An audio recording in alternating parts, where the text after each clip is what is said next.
కాక మన ప్రభు అయిన యేసుక్రీస్తు నామంలో ఈ జూమ్ లో జాయిన్ అయిన మీ అందరికి కూడా నా హృదయపూర్వకమైన వందనాలు తెలియజేస్తున్నాను. అందరికీ వందనాలు. దేవునికి స్తోత్రం కలుగును గాక. ప్రియమైన దేవుని బిడ్డలారా, యోహాను సువార్త 15వ అధ్యాయము 16వ వాక్యాన్ని ఒకసారి గనక మనం చూసినట్లయితే, యోహాను సువార్త 15వ అధ్యాయము 16వ వాక్యాన్ని నేను చదువుతాను. మీరు నన్ను ఏర్పరచుకొనలేదు, మీరు నా పేరిట తండ్రిని ఏమి అడుగుదురో అది ఆయన మీకు అనుగ్రహించినట్లు మీరు వెళ్ళి ఫలించుటకును మీ ఫలము నిలిచియుండుటకును నేను మిమ్మును ఏర్పరచుకొని నియమించితిని. దేవునికి స్తోత్రం కలుగును గాక. ప్రియమైన దేవుని బిడ్డలారా, ఈ చోట రాయబడిన మాటలో ఉన్న గూఢార్థం ఏమీ లేదు. బహిరంగంగా అక్కడ క్లియర్గా అర్థమయ్యే మాట ఏంటంటే, మనము దేవునికి స్తోత్రం కలుగును కాక ఆయన ఏర్పరచుకోలేదు. దేవాది దేవుని దగ్గరికి మనం వెళ్ళలేదు. దేవాది దేవుడే మనల్ని ప్రేమించి పాపం చేసిన మనల్ని, పాపం చేత శాపాన్ని అనుభవిస్తూ నిత్య నరకాగ్నికి వారసులమైన మనల్ని నిత్యాగ్ని గుండంలోకి పోకుండా కాపాడటం కోసం తన పోలికగా సృష్టించబడిన మనల్ని రక్షించి తన నిత్య రాజ్యంలో చేర్చుకోవడం కోసం, ఇటర్నల్ ఇన్హెరిటెన్స్ ని మనకు ఇవ్వటం కోసం, నిత్య స్వాస్థ్యాన్ని మనకు అనుగ్రహించుట కొరకు దేవాది దేవుడే తన ప్రియకుమారుణ్ణి పంపించి మనల్ని ఏర్పరచుకున్నాడు. మనము దేవుణ్ణి ప్రేమించక ముందే దేవుడు మనల్ని ప్రేమించాడు. దేవునికి స్తోత్రం కలుగును గాక. ప్రియమైన దేవుని బిడ్డలారా, మన పితరుడైన ఆదాము దేవుడిని తయారు చేయాల, ఆదాముని దేవుడు తయారు చేశాడు. ఈ రోజున మనుషులు దేవుళ్ళని తయారు చేస్తున్నారు. ఇది చాలా తప్పు. కానీ దేవుడు మొదట మనిషిని సృష్టించాడు. ఈ సంగతి వాస్తవం. ఈ రోజున ప్రపంచమంతా రివర్స్లో పరిగెత్తుతుంది. దేవుడిని మనిషి చేస్తున్నారు, మనుషులు చేసిన దేవుళ్ళు అవుతున్నారు. ఇది అసత్యమైనది. ఇది చాలా భయంకరమైన పాపం. ఇది దేవుడు మనిషిని సృష్టించాడు. దేవుడు మనిషిని మొదట ప్రేమించాడు. దేవుడే పాపులమైన మనల్ని ఏర్పరచుకొని మన కొరకు ఆయన పాప ముద్దగా మారి, ఈరోజు ఈ మాటలు వింటున్న వారందరినీ కూడా ఎఫ్ఎస్సీలకు రాసిన పత్రిక 2వ అధ్యాయం 7వ వాక్యం ప్రకారం కృప ద్వారా రక్షణలోకి తీసుకొచ్చాడు. దేవునికి స్తోత్రం కలుగును గాక. మనం భక్తిహీనులమై ఉండగానే మన కొరకు ఆయన చనిపోయాడు, మనల్ని నీతిమంతులుగా చేయుట కొరకు. పాపికి దేవుని ఉగ్రత ఉంటుంది. ఆ దేవుని ఉగ్రత నుండి మనల్ని తప్పించటం కొరకు మన పక్షంగా రావాల్సిన ఉగ్రతను, మన మీదకి రావాల్సిన ఉగ్రతను ప్రభు అయిన యేసుక్రీస్తు భరించాడు. స్వరూపమైన సొగసైన లేనివాడిగా మారాడు. వదకు తేబడిన గొర్రె పిల్లగా మారాడు. 10,000లో అతి సుందరుడు వికారమైపోయాడు. ఎందుకు ప్రభువా నా మీద నీకు ఇంత ప్రేమ అంటే, నీతో సహవాసాన్ని నేను కోరుకుంటున్నాను, నీ సహవాసాన్ని కోల్పోయి నేను సంతోషంగా ఉండలేను అంటున్నాడు దేవుడు. దేవునికి స్తోత్రం కలుగును కాక. రిమైండ్ దేవుని బిడ్డలారా, దేవునికి మన మీద ఉన్న ప్రేమ అపారమైన ప్రేమ. అది అగాపే ప్రేమ, మన కొరకు త్యాగం చేసిన ప్రేమ. అది ఈ రోజున దేవుణ్ణి మనం ప్రేమించే హృదయం మనలో చాలా తక్కువగా ఉంది. మనల్ని మనం ప్రేమించుకోవడానికి ఇష్టపడతాం, కానీ సర్వశక్తులైన దేవుణ్ణి ప్రేమించడానికి మన హృదయాన్ని, మన యొక్క జీవితాన్ని వెచ్చించడానికి ఇష్టపడం అన్నమాట. కానీ దేవుడు ఎప్పుడు మనల్ని ప్రేమిస్తూనే ఉంటాడు. ఆయన, నేను మిమ్మల్ని ఏర్పరచుకున్నాను, మీరు నన్ను ఏర్పరచుకోవాలా. మిమ్మల్ని నేను ఏర్పరచుకున్న ఉద్దేశం ఏంటో తెలుసా? మీరు ఫలించాలని, మీరు ఫ్రూట్ఫుల్గా ఉండాలని. ఏమంటే మీరు ఫలించడం మాత్రమే కాదు, మీ ఫలము నిలిచి ఉండాలని. ఫలించారు అయిపోయింది, మళ్ళీ ఫలాలన్నీ అయిపోయినాయి అనేది కాకుండా మీ ఫలము నిలిచి ఉండాలని. దేవునికి స్తోత్రం కలుగును కాక. మనం పడిపోయేవారుగా, కుంగిపోయేవారు కొట్టకుండా ఫలించిన మన జీవితంలో ఫలము నిలిచి ఉండాలని ఆయన మనల్ని ఏర్పరచుకున్నట్లుగా ఈ వాక్యంలో సెలవిస్తున్నాడు. ప్రియమైన దేవుని బిడ్డలారా, మనం ఫలించడం అనేది ఒక అంశమైతే, ఆ ఫలము నిలిచి ఉంటే నిత్య రాజ్యానికి మనం వారసులం అవుతాము. పేతురు రాసిన మొదటి పత్రిక 1వ అధ్యాయము 5-6 వాక్యాల్లో మనకొక నిత్య స్వాస్థ్యాన్ని దేవుడు ఏర్పరిచి పెట్టాడట. పరలోకంలో ఒక స్వాస్థ్యాన్ని, పరలోకం అనే స్వాస్థ్యాన్ని ప్రభు మన కొరకు సిద్ధపరిచాడట. ఇటర్నల్ ఇన్హెరిటెన్స్ అనేది దేవుడు మన కొరకు సిద్ధపరిచి పెట్టాడట.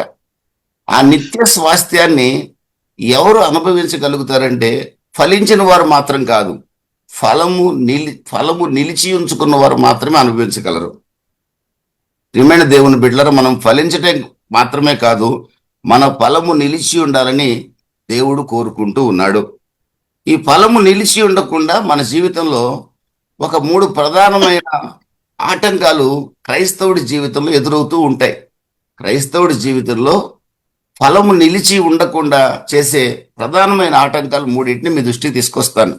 మీరందరూ ఫలిస్తున్నారు, కానీ ఆ ఫలము నిలిచి ఉందా లేదా అనే విషయాన్ని ఒకసారి జ్ఞాపకం తెచ్చుకుంటే, ఈ 3 అంశాల్లో ఏది మన జీవితంలో ఉన్నా ఏమంటే మనం ఫలించినట్లుగా కనపడతాం, కానీ ఆ ఫ్రూట్ నిలబడి ఉండదు, అది రాలిపోతుంది. ఆ రాలిపోయి కుళ్ళిపోయి పాడైపోతుంది. దానివల్ల జరిగే నష్టం ఏంటంటే, మన చేతిలో బైబుల్ ఉంటుంది, మనకు వాక్యం తెలుసు, మనం పాటలు బాగా పాడతాం, ఎక్కడ రిఫరెన్స్ అడిగినా చెప్పేస్తాం. కానీ నిత్య స్వాస్థ్యం ఉంది చూడండి, ప్రభు మన కొరకు భద్రపరచిన ఆ నిత్య స్వాస్థ్యాన్ని, ఆ ఇటర్నల్ ఇన్హెరిటెన్స్ని మనం చేరలేమన్నమాట. కనుక ఫలము నిలిచి ఉండే జీవితాన్ని జీవించగలగాలి. యోహాను సువార్త 15:1-4 అంటాడు, మీరు బహుగా ఫలించాలని నా కోరిక. మీరు ఫలించడం మాత్రమే కాదు, మీరు బహుగా ఫలించాలని నా ఆశ అంటాడు ప్రభు. నాలో నిలిచి ఉండండి, మీరు బహుగా ఫలించండి, ఇది నా కోరిక.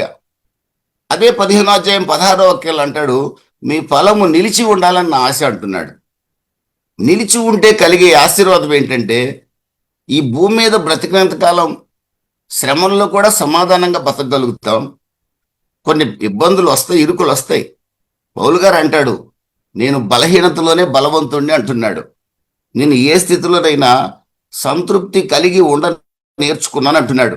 దీన స్థితిలో ఉండ నాకు తెలుసు, సంపన్న స్థితిలో ఉండటం నాకు తెలుసు, ఆకలి కొని ఉండటం నాకు తెలుసు, సమృద్ధిగా భుజించటం కూడా నాకు తెలుసు. కొరడా దెబ్బలు తిన్నాను, దెబ్బలు తినకుండా సంతోషంగా నడిచిన రోజులు కూడా ఉన్నాయి.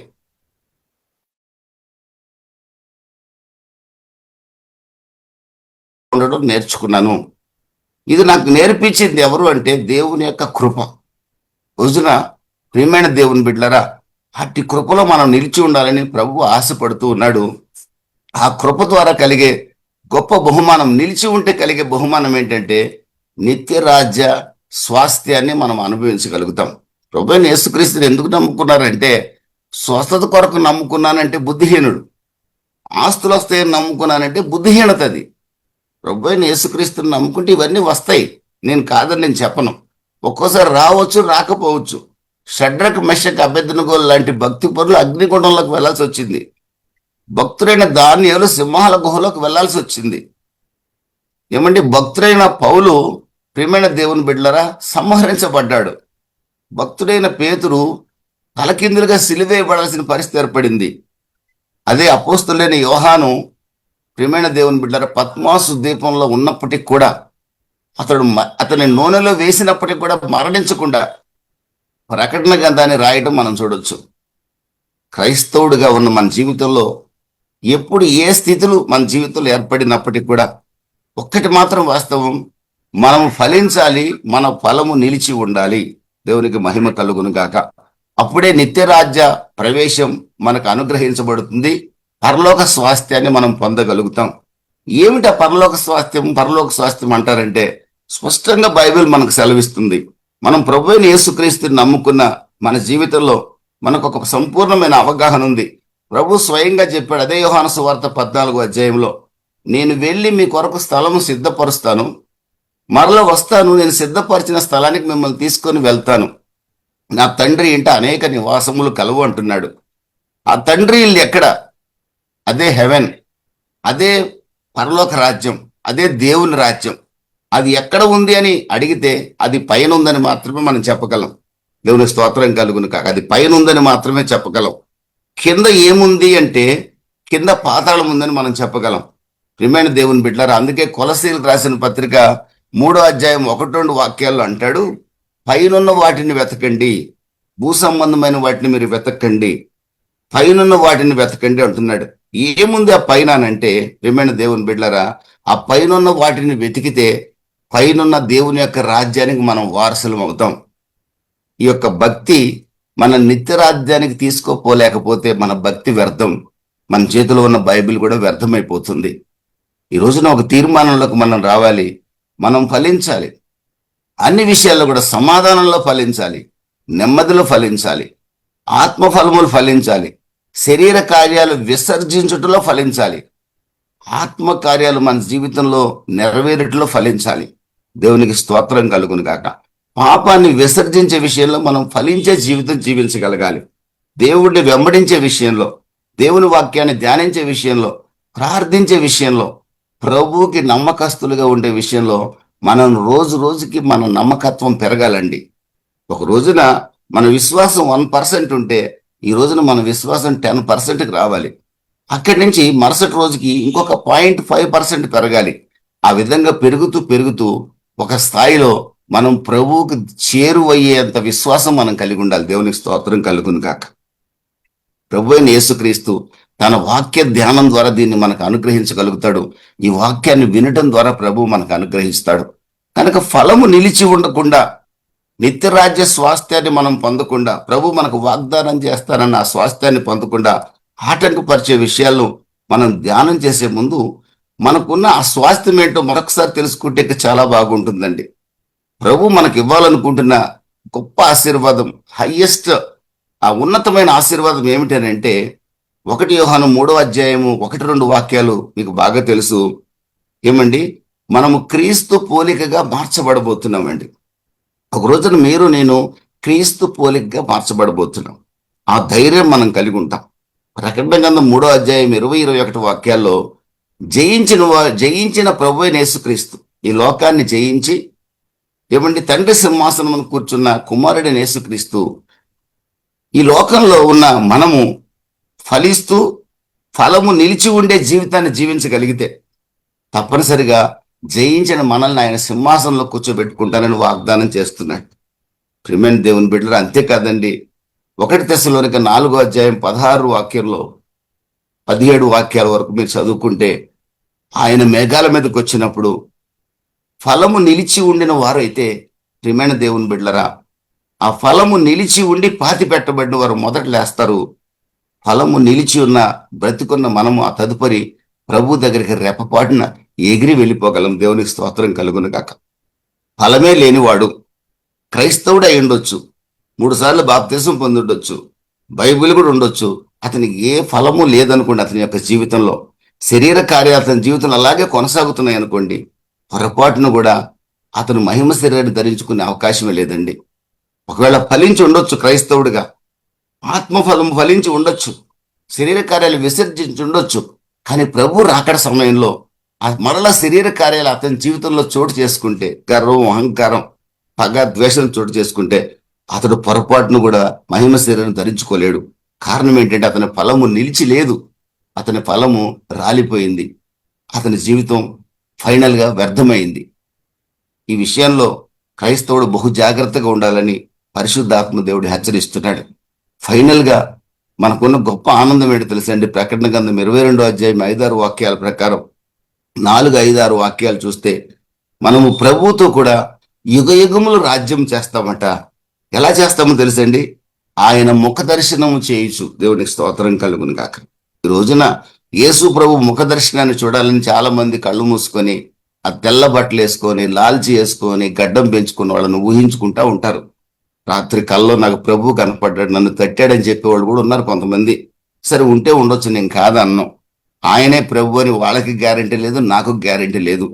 కరెక్ట్గా ప్రభువుని గ్యారంటీగా చూసి ఆయన్ని ముద్దు పెట్టుకోవాలంటే ఫలము నిలిచి ఉండే జీవితాన్ని జీవించాలి.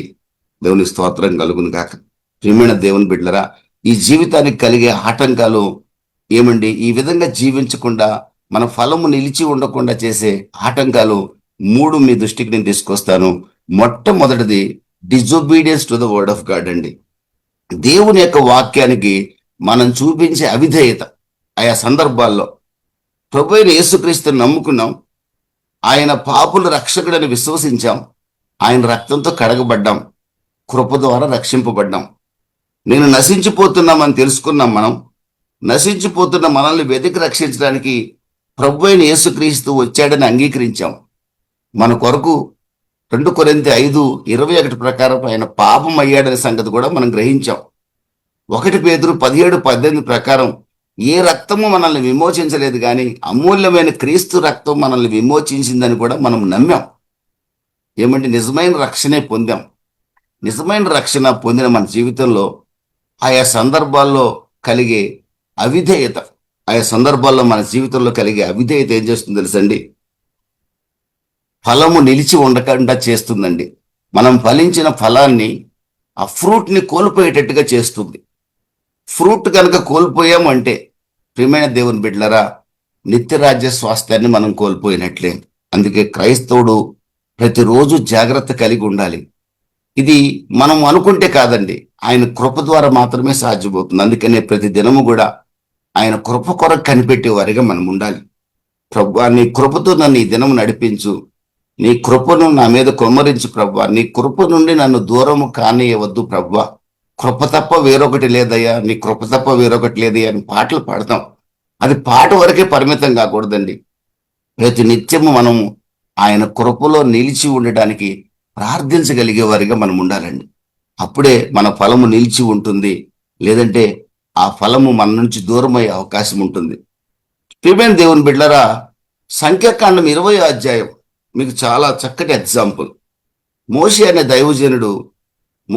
దైవజనుడు ఎంతో గొప్ప నమ్మకమైన దైవజనుడు, మిక్కిలి సాత్వికుడని ఆయన గురించి సంఖ్యాకాండం 12వ అధ్యాయంలో రాసింది.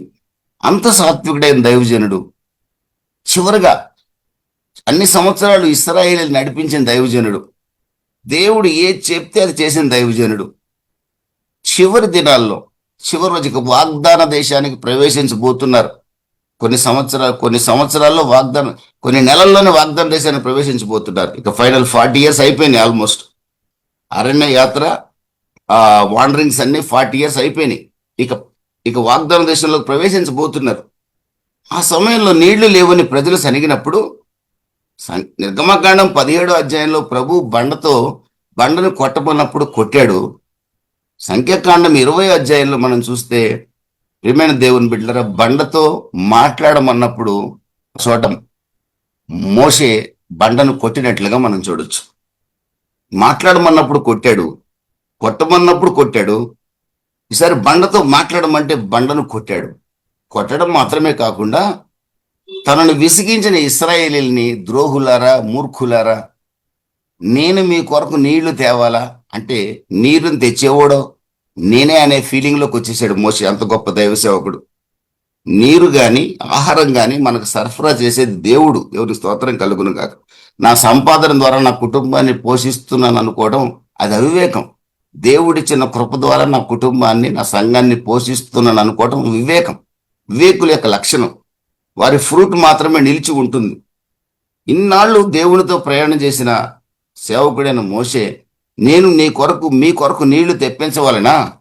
ఎంతకాలం మీరు నన్ను శోధిస్తారు, విసిగిస్తారు అని నీళ్లు తెప్పించేది తానైనట్లుగా, ఏమండి దేవుని పిల్లలైన వారిని ద్రోహులారా, మూర్ఖులారని పిలిచినట్లుగా, ఏమండి దేవుడు మాట్లాడమని అంటే కొట్టినట్లుగా ఈ చోట మనం చూడగలమండి.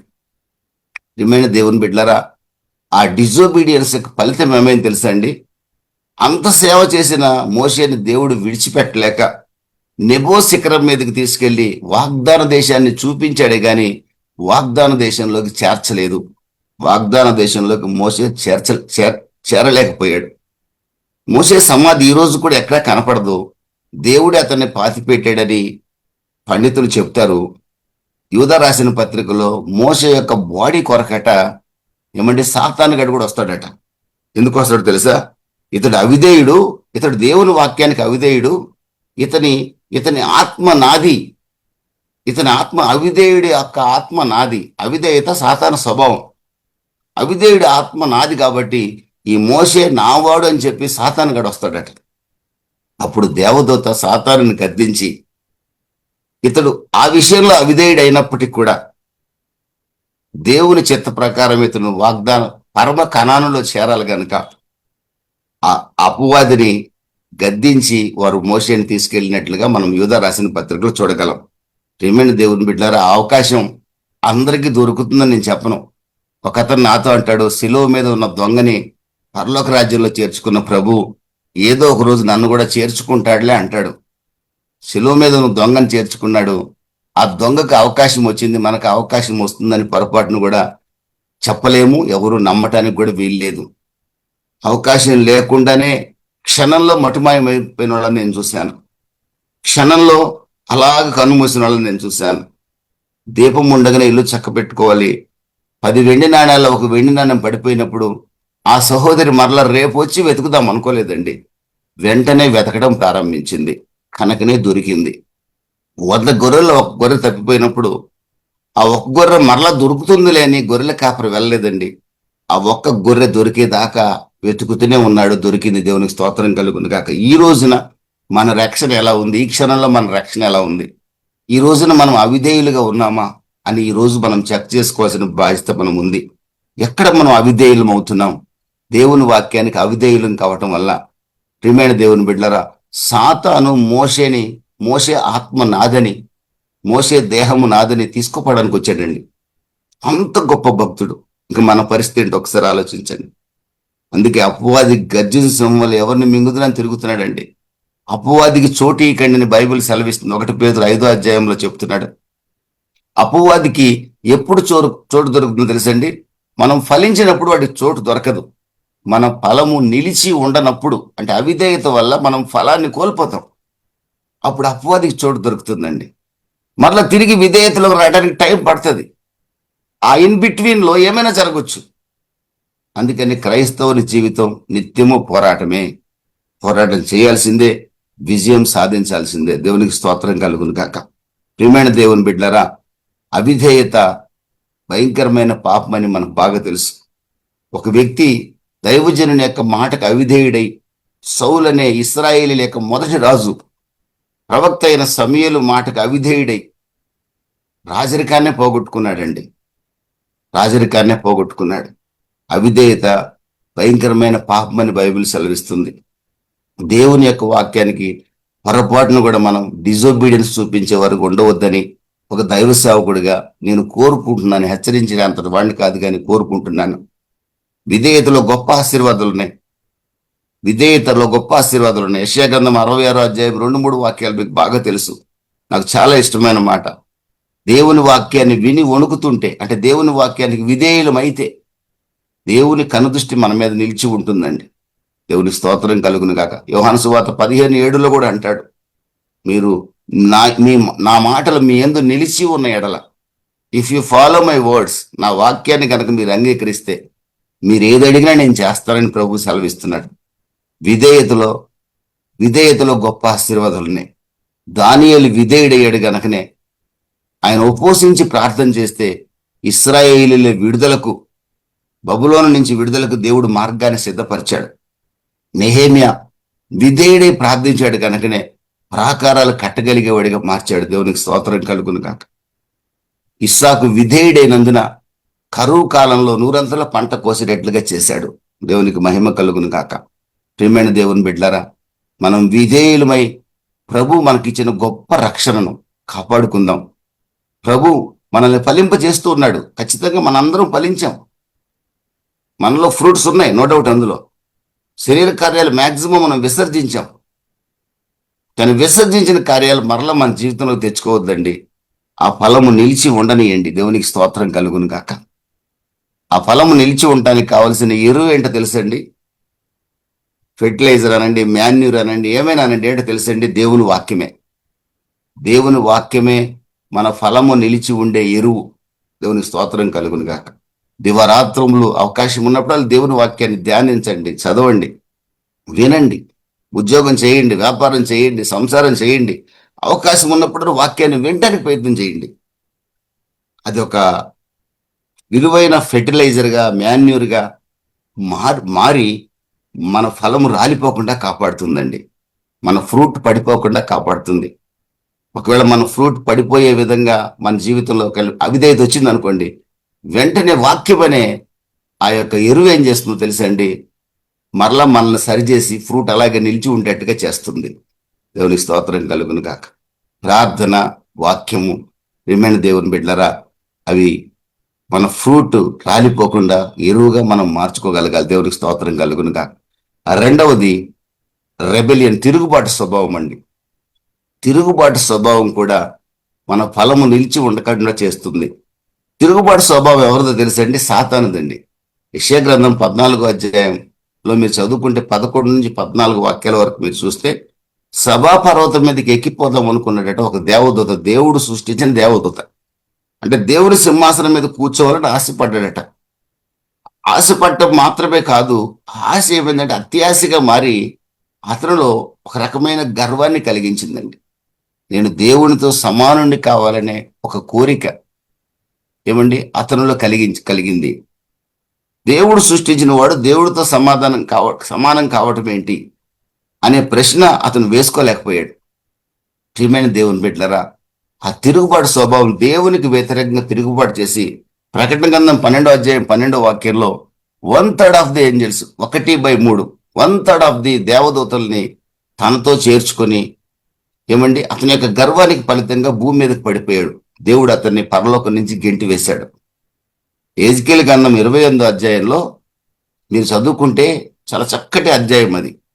సాతాను దేవదూత అండి, పడిపోయిన సాతాను, పడిపోక ముందు దేవదూత, అతడు వజ్ర వైడూర్యాలతో అలంకరించబడ్డాడంటండి. కెరూబట, వజ్ర వైడూర్యాలతో అలంకరించబడిన కెరూబట. అతను అంత అందంగా దేవుడు అతను అలంకరించాడట. మరి ఎందుకో నాకు తెలియదు.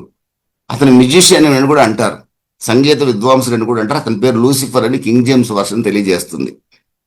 అంత చక్కగా దేవుడు నన్ను అలంకరించాడే, అయ్యో నేను దేవుని సింహాసనాన్ని కోరుకోకూడదు ఏమండి, దేవునికి ఎప్పుడు నేను విధేయుడిని అయి ఉండాలి, దేవుణ్ణి ఆరాధించేవాడిగా ఉండాలని ఆలోచన చేయకుండా గర్వించాడు.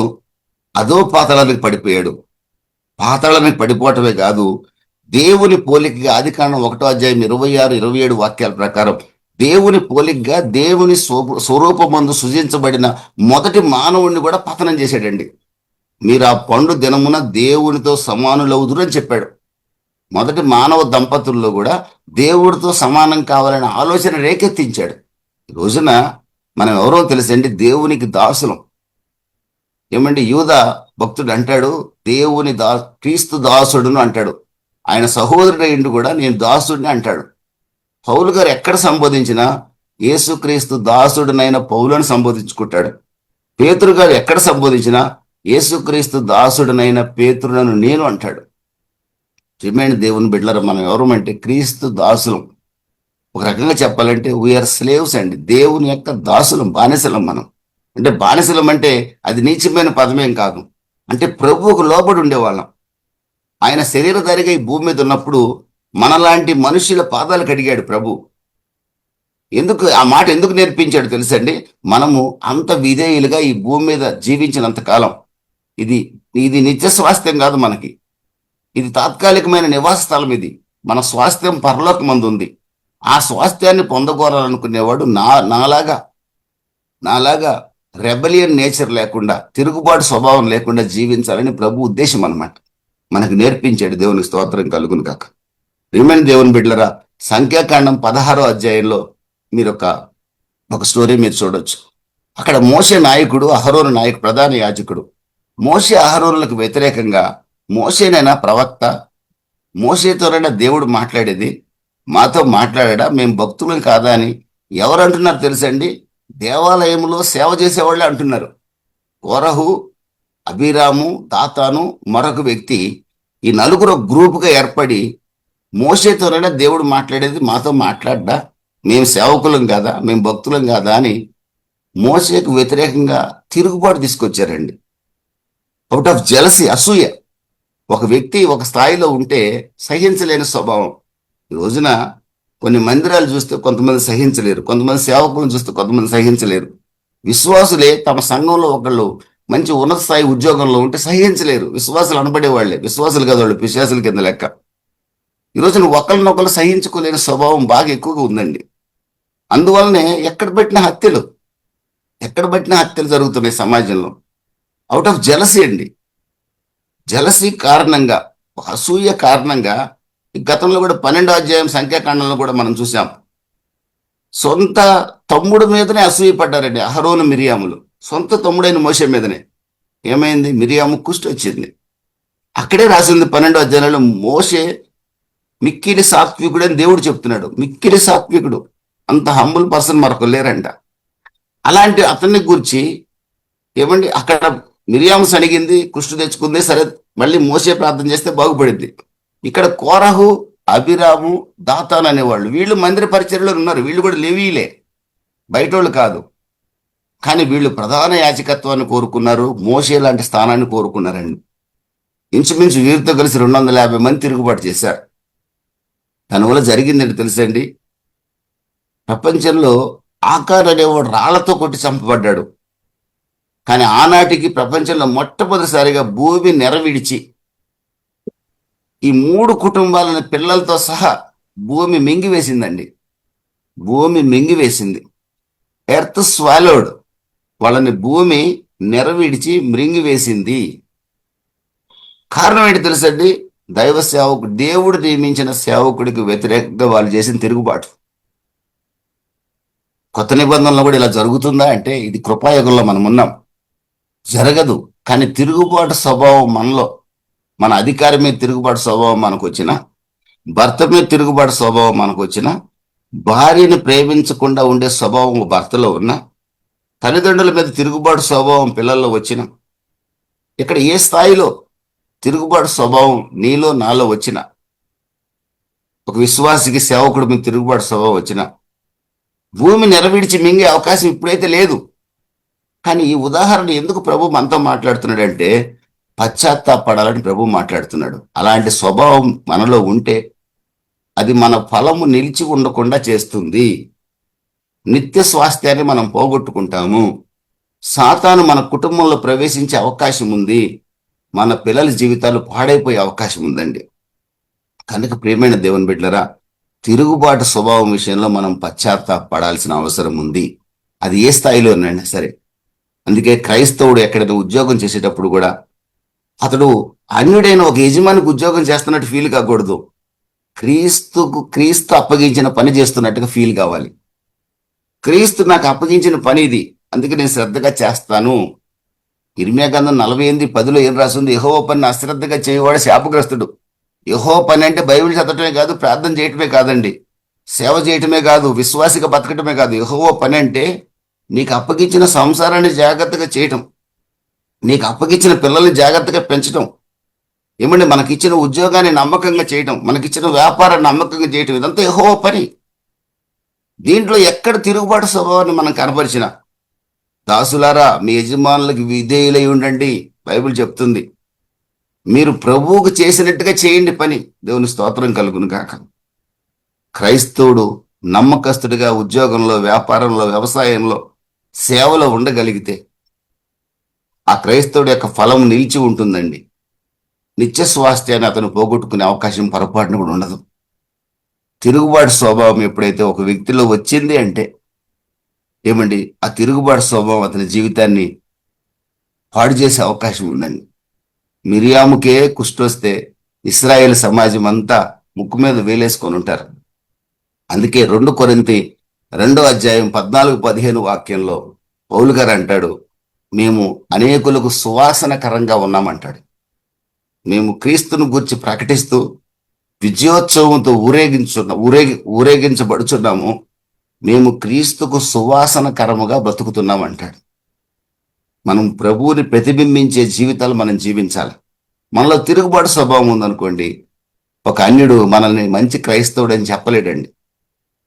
నేను అదే చిన్న ఒక విలేజ్లో చెప్తాను. ఎక్కడైనా మీరు పనికి వెళ్ళినప్పుడు, మీ నమ్మకమైన పని చూసినప్పుడు, ఇదిగో ఈ అమ్మాయి మంచిది, ఈ అబ్బాయి మంచోడు, అబ్బాయి నీలాంటి వాళ్ళనే నలుగురిని పనోళ్ళని తేరా అని యజమానుడు చెప్పగలిగే విధమైన నమ్మకంగా పని చేయండి. తద్వారా యజమానుని ప్రభువు కొరకు సంపాదించుకోగలరని నేను చెప్తూ ఉంటాను. కొంతమంది నవ్వుకుంటారు, అది వేరే విషయం. కానీ ప్రయత్నం చేయగలిగితే సాధించిన వాళ్ళు ఎంతోమంది ఉన్నారు. చిన్న పని చేసుకునే వాళ్ళు, పెద్ద యజమానుల్ని రక్షణలోకి నడిపించిన వాళ్ళు నాకు తెలిసిన వాళ్ళే ఉన్నారు. దేవుని స్తోత్రం కలుగును గాక.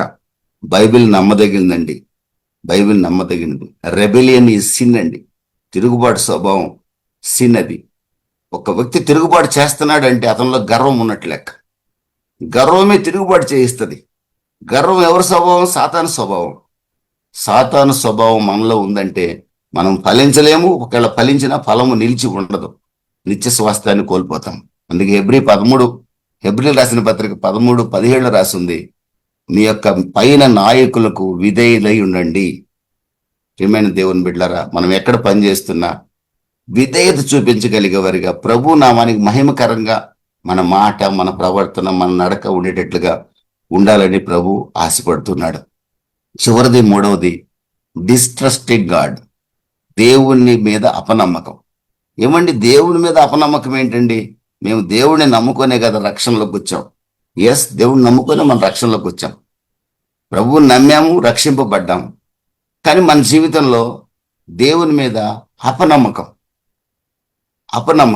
ప్రియమైన దేవుని బిడ్డ, ఇశ్రాయేలీల గురించి బైబిల్ ఏం చెప్తుంది తెలుసండి? 1 కొరింథీ 10వ అధ్యాయంలో, వారు ఎర్ర సముద్రంలో బాప్తిసం పొందిరి. మీరు బాగా 1 కొరింథీ 10వ అధ్యాయం మీరు చూస్తే ఇశ్రాయేల్ గురించి మోషే చెప్తున్నాడు, వారు ఎర్ర సముద్రంలో బాప్తిసం పొందిరి, ఒకే ఆత్మని పానీయం చేసిరి, ఒకే బండలోని నీళ్లు త్రాగిరి. వారిని వెంబడిస్తున్న బండ క్రీస్తే. అందరూ ఆత్మాభిషేకం పొందినట్లుగా, అందరూ ఎర్ర సముద్రంలో బాప్తిసం పొందినట్లుగా పౌలు ఇశ్రాయేలు గూర్చి రాస్తున్నాడండి. అయితే అదే ఇశ్రాయేలీలు ఆ తర్వాత వాక్యాల్లో మీరు చూస్తే 4-5 వాక్యాల్లో వారు సణిగి, సంశయించి, సంహరించబడ్డారని రాస్తుంది. సణుగులు ఎప్పుడొస్తాయో తెలుసండి? సంశయాలు ఎప్పుడొస్తాయో తెలుసా? దేవుని మీద మనకు అపనమ్మకం కలిగితేనే మనం సణుగుతాం. దేవుని మీద అపనమ్మకం మనకు వచ్చిందంటే, దేవుడు ఉన్నాడో లేడో అనే డౌట్ కనుక మనకు వచ్చిందంటే, మన దగ్గర నుంచి సణుగు వస్తుంది, సంశయం వస్తుంది.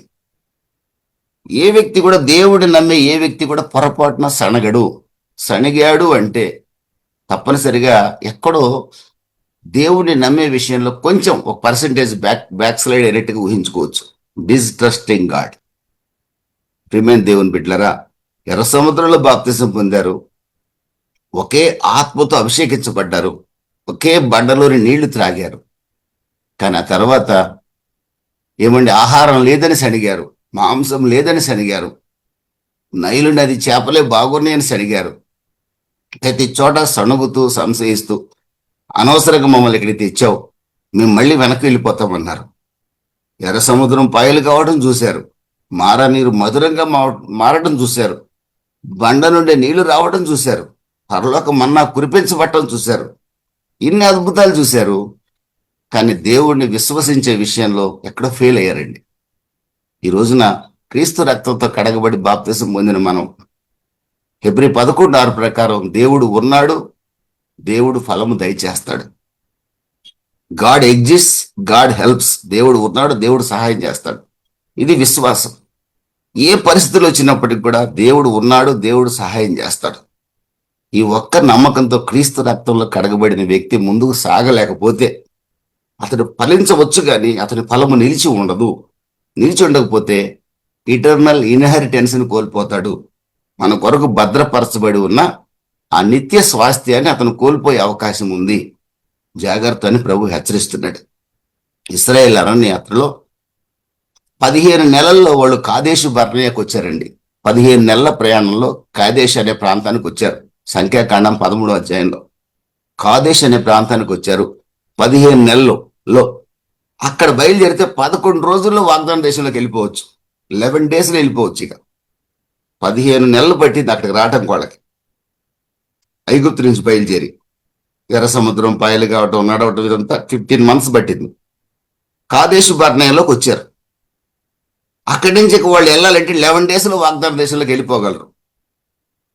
కానీ తమని వెంబడిస్తున్న బండ అయిన యేసుక్రీస్తు మీద వారికి ఉన్న, దేవుని మీద వారు చూపించిన అపనమ్మకం ఎంత పని చేసింది తెలుసండి? ఇంకా 38.5 years వాళ్ళ అరణ్యంలో తిరగాల్సి వచ్చినట్టుగా చేసింది. 15 నెలల 11 రోజుల్లో వాగ్దాన దేశంలో ప్రవేశించాల్సిన వాళ్ళు 38.5 years అరణ్యంలో తిరగాల్సి వచ్చిందండి. చివరికి సంఖ్యాకాండం 20వ అధ్యాయంలో మీరు చూస్తే కాదేశు బర్నేలోకి వచ్చారు అని అక్కడ కూడా 19వ అధ్యాయానికి 20వ అధ్యాయానికి సంఖ్యాకాండంలో 19, 20 అధ్యాయాల మధ్య వ్యత్యాసం ఎంతో తెలుసండి? 38 years.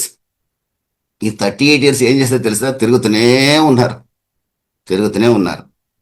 ఐగుప్తు నుంచి బయలుదేరిన వాళ్ళు 20 సంవత్సరాలు పైబడిన వారందరూ యెహోషువ, కాలేబు తప్ప. మోషే రాలిపోయాడు, అహరోను రాలిపోయాడు, మిరియాము రాలిపోయింది.